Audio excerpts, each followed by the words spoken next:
Hi, this is Mrs. Harris. We are going to work on learning how to draw inferences and conclusions. And then I want you to become familiar with both inferences and conclusions. At the very end of this presentation, maybe you can see how they're different from predictions.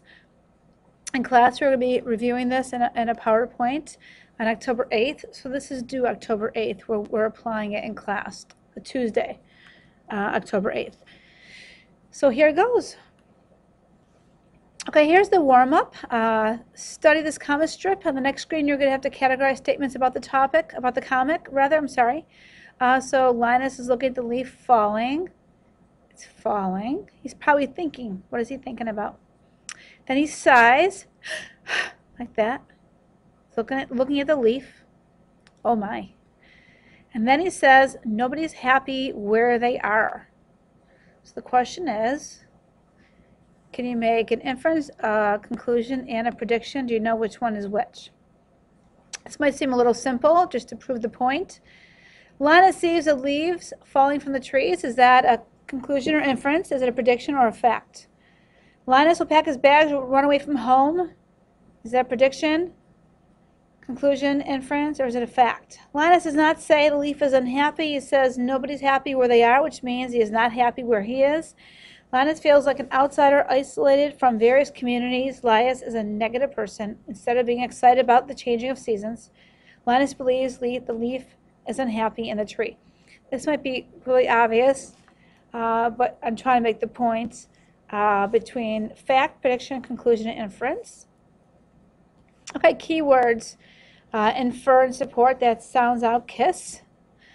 Underline the keywords. When you read something, you're going to make an inference based on the keywords, and then you have to go back and prove it. You can do it with text or your background knowledge, but you need support. So again, look at the keywords in the text, make an inference, and then get your support. A keyword is a word that gives importance to the scene and helps us understand the conflict, the character, or other elements of the bigger picture.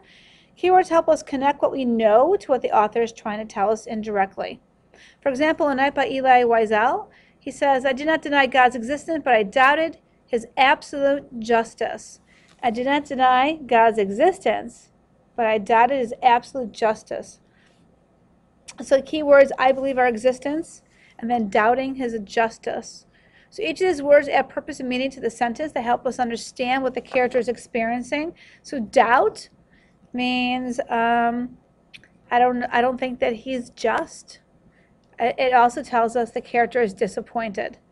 Now the contrasting words are, yeah, I know he's there, but he's not just, he's not being fair. That helps us see that he's not given up his faith.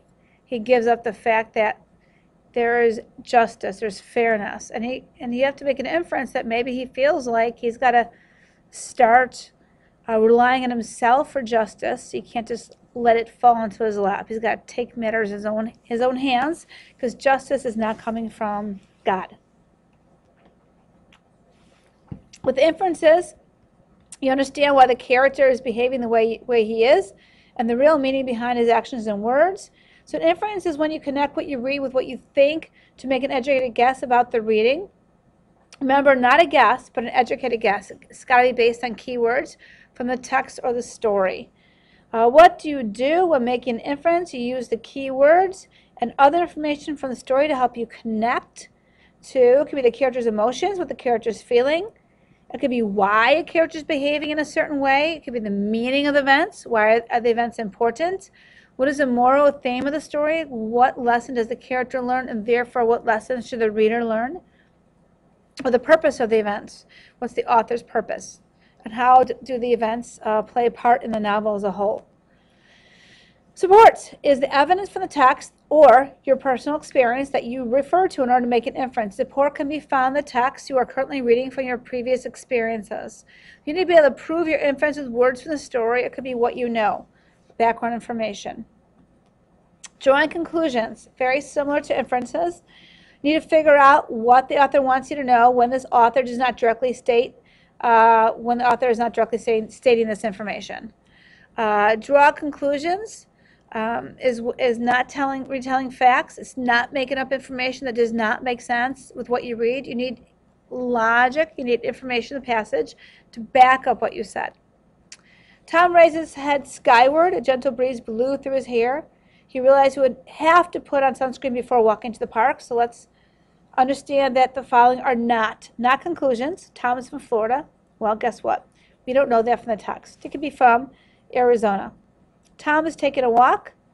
That's a fact from the text, so it cannot be a conclusion.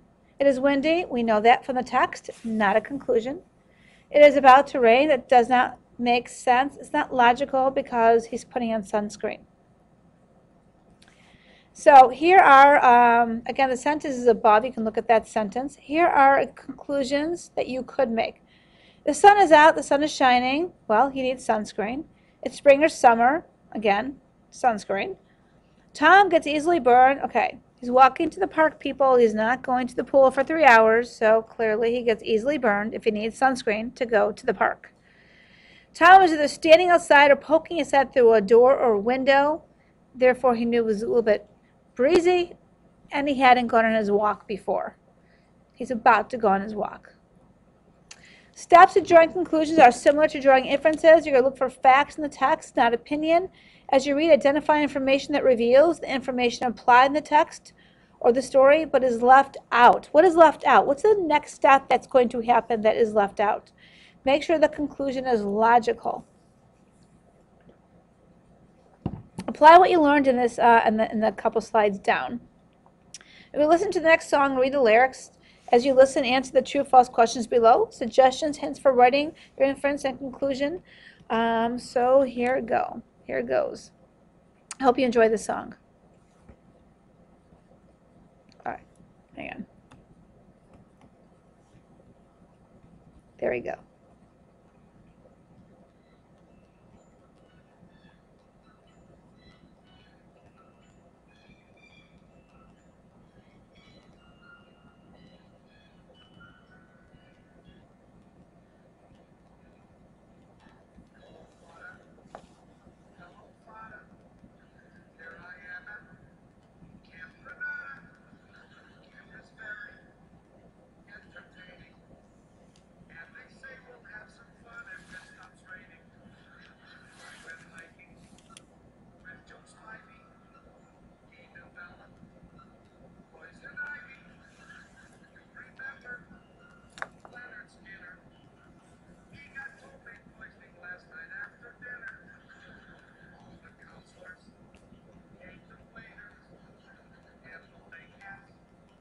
Hi, you know what? I'm going to be playing this song again because I felt the volume was poor. Let's see if it gets any better. Okay, so one more time. Here's the song.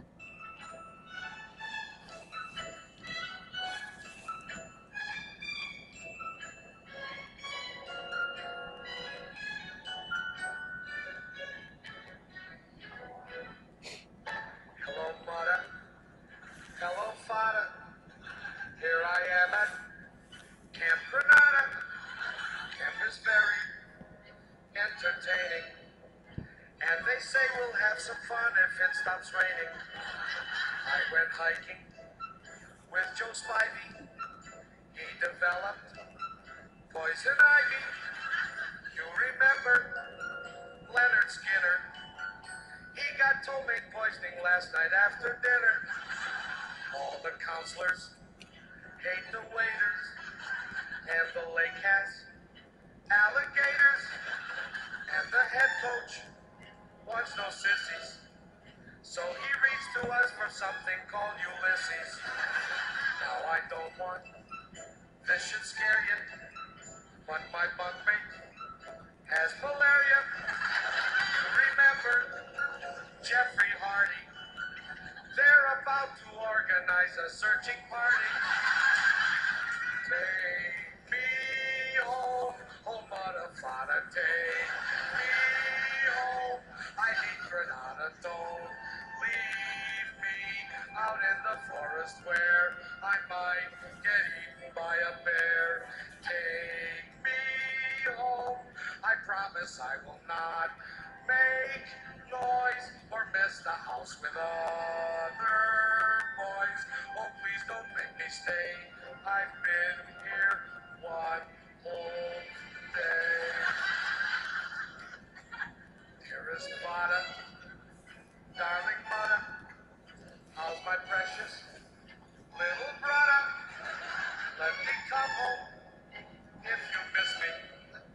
I would even let Aunt Bertha hug and kiss me. Wait a minute, it stopped hailing. Guys are swimming, guys are sailing, playing baseball. Gee, that's better. Father, father, kindly disregard this letter.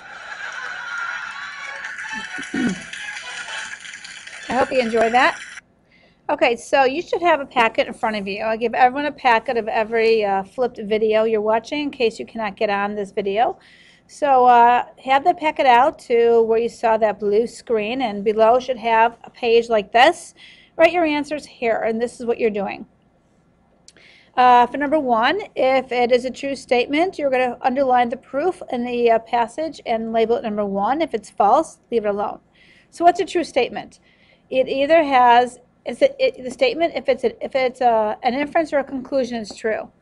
If the statement is a fact, or if it's a prediction, or if it's not logical, it's not true, it's false. Again, if number one is true, that means it is a logical inference, it's a logical conclusion. If it's false, it is not logical, it's not a conclusion or inference because it's a fact or a prediction. Now, for every true statement, go back.